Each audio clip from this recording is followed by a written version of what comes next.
We just watched the biggest MMO scam of the decade detonate, and the guy in charge is trying to act like he's the casualty, while his wallet is sprinting to the evac chopper. Sharif just stepped down from Intrepid Studios after 9 years of vacuuming millions out of backers, and that's the closest Ashes of Creation has ever gotten to a real endgame. This matters because it's the loudest I told you so the MMO space has had in years. Charisma plus trailers still can't replace shipping a working game. If you've been watching since the Kickstarter wave, back in 2017, you weren't watching a game get built, you were watching a slow-motion pile-up, where the driver keeps hanging out the window trying to sell you premium insurance for a car that doesn't even have an engine. The resignation hit in February 2026 with the precision of an airstrike. It wasn't quiet, it wasn't subtle, it was the kind of exit that happens only when someone is trying to run faster than the incoming legal fire. The savior of the MMO genre pulled a disappearing act so dramatic that even stage magicians would call it excessive. After 9 years, endless delays, broken promises, and more updates than actual working features, the entire operation imploded under lawsuits, investigations, and a boardroom power struggle that reads like someone tried to merge Silicon Valley with a pyramid scheme. Let's talk about the alpha that hit Steam in late 2025, because that moment wasn't a launch. That was a tactical maneuver. You know, when someone invites you to dinner and then serves you a microwaved burrito cut in half to make it look fancy. That alpha was the gaming equivalent. It ran like a slideshow trapped inside another slideshow. People paid $50 for the privilege of reporting bugs that should have been caught years earlier. This was not a real test phase. This was a calculated, legally fortified move meant to satisfy obligations while avoiding refunds. Think of a general telling the squad to test a new vehicle. Then the vehicle arrives missing wheels, armor, and everything except the ignition key. That alpha had the same vibe, and the most alarming part, it worked the way it was intended. Not for players, but for the studio's legal defense strategy. They could finally say they released something, and that claim was enough to block mountains of refund demands. If someone tried this with a physical product, they'd be dragged out of the store by security in under a minute. Now let's rewind. People always asked why the development path looked more like a motivational seminar than a real game pipeline. The truth is simple. The guy in charge never had a background in real game development. Not even close. He came from a world where selling the dream mattered more than building the product. That world rewards confidence, theatrics, and endless promises of a life-changing future. When you apply that mindset to games, you don't get a game. You get a fandom built around hype cycles and cosmetic drops that go straight to your bank account before you ever touch a line of code. Players defended this project with the passion of soldiers guarding a base they never saw inside. Every time the cracks showed, someone patched the hole with a new excuse. The team is growing. The engine was upgraded. The combat needs another pass. If you've watched the MMO scene long enough, you know these phrases. They're like the greatest hits of troubled development. They show up every few years with a new coat of paint. People buy into them because nobody wants to admit they've been conned. The node system was supposed to be the tactical backbone of the entire experience. A dynamic world where everything reacts and evolves. A system built to shift with players like a battlefield responding to troop movement. Except in reality, the system barely functioned. The version shown in the alpha looked like someone dropped a handful of markers on a map and said, "Pretend this makes sense." The whole concept became a marketing slogan instead of a mechanic. You could almost hear the developers praying players wouldn't notice that the idea was held together with duct tape. Years earlier, the studio tried to pivot with a battle royale testing platform. They said it was a way to refine combat and networking. In reality, it was a desperate attempt to grab attention with a trend that was fading fast. That project was so unasked for that you could hear players groaning through their monitors. Calling it a test was like calling a burnt hot dog a texture experiment. Nobody bought the explanation because it fell apart the second you compared it to the actual MMO they were supposedly building. And then came the cosmetics. Oh boy, the cosmetics. If there was one thing that always worked, it was the checkout page. The moment you clicked buy, the transaction processed faster than any in-game animation ever did. Limited time offers hit the store like clockwork.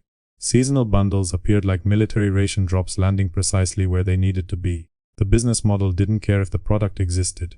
It only cared about selling digital clothing for a world that never stabilized enough to use them. Founder packs reached prices that should have come with a handshake, a medal, and a guaranteed spot in the credits. Instead, players got packs full of cosmetics for a game that couldn't maintain stable frame rates. People defended this model with the passion of recruits speaking up for their commanding officer, even though the command decisions made no sense. It was a club where membership cost hundreds and the only activity was discussing a game that still didn't exist. The resignation in 2026 hit right as lawsuits began forming like storm clouds. Public records showed movements of assets that looked less like normal financial planning and more like preparing for incoming rounds. Homes shifted names. Trusts appeared. Legal buffers emerged with the precision of pre-planned extraction. The people still believing in the project were debating combat animations while the man in charge was securing his financial fortress. The chaos inside the studio reached levels that employees couldn't ignore anymore. When the board started pushing back, the leadership shifted tactics. The resignation letter framed the situation as a moral disagreement with corporate forces. It's a classic maneuver: present yourself as the hero forced out by villains. By doing this, the departing leader avoids blame while leaving the remaining team to handle the fallout. This is the part where the players who stayed loyal for nearly a decade realized the dream was over. Not in a dramatic explosion. Not in a final announcement. It ended quietly, the way most bad projects end. With silence, layoffs, and internal chaos. The MMO never came close to launch. Most features existed in presentations rather than real code. The combat systems were overhauled so many times the team probably forgot which version they were supposed to finish. The Steam Alpha sealed the fate of this project. Once people saw the actual product, the illusion broke. You can sell dreams for years, but once the curtain lifts, people want results. The performance numbers were so bad that even high-end PCs ran the game like they were operating underwater. The servers behaved like they were allergic to stability. The most marketed features never worked the way the studio claimed. Players knew they were in trouble when the official explanations shifted from optimism to blaming vague internal conflicts. That's the moment every long-running scam collapses. The messaging stops being about progress and starts being about villains behind the scenes. It becomes a story about what could have been, instead of what's coming next. And now here we are. 9 years later. Millions of dollars spent. A fandom that aged like an abandoned platoon left behind after the mission changed. The dream is gone, the studio is spiraling, and the only people walking away unharmed are the ones who ran the show.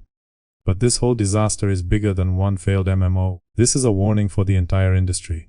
Every year we watch new projects rise with a charismatic leader, a flashy trailer, and promises so big they need their own postal code. Crowdfunding campaigns love to weaponize nostalgia because they know players want to recapture the golden years of MMOs.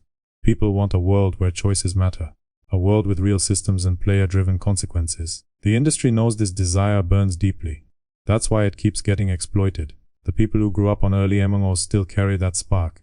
They want something with scale, depth, and meaning. They want the feeling of logging in not knowing what the night will bring. But this desire makes them vulnerable to charismatic leaders who promise the world. Sometimes those leaders truly mean well.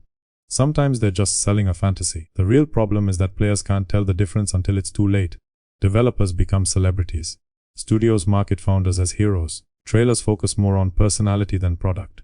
Fans throw money at concepts instead of games. We've created a culture where hype is more valuable than development.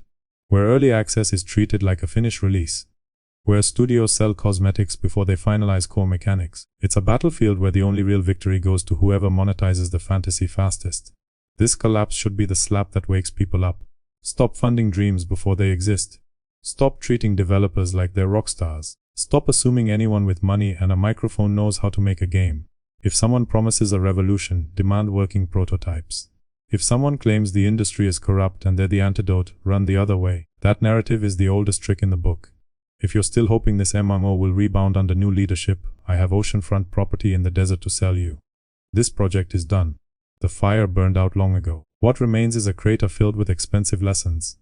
Lessons players need to take seriously before the next visionary shows up with another dream and another checkout page ready to capitalize on it. Until studios start prioritizing working features over cinematic trailers, we're going to keep watching these collapses. The truth is simple. The good games come from teams who build first and talk later. The disasters come from teams who talk forever and build nothing. The era of the celebrity developer needs to end. We need an industry where results matter more than charisma. Where prototypes matter more than promises. Where players protect their wallets until they see proof. The last decade showed us what happens when hype becomes the goal. We get projects like this one. Projects that drag out for years and collapse under their own weight. The next time someone announces an MMO claiming it will reinvent the genre, remember this story.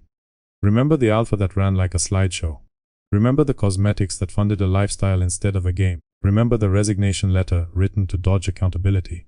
And most of all, remember the players who spent nearly a decade waiting for something that never existed. Because if we don't learn from this, we're going to repeat it. And the industry knows we're emotional enough to fall for it again. That's why these projects keep happening. That's why studios keep promising revolutions. They know people want hope more than they want honesty.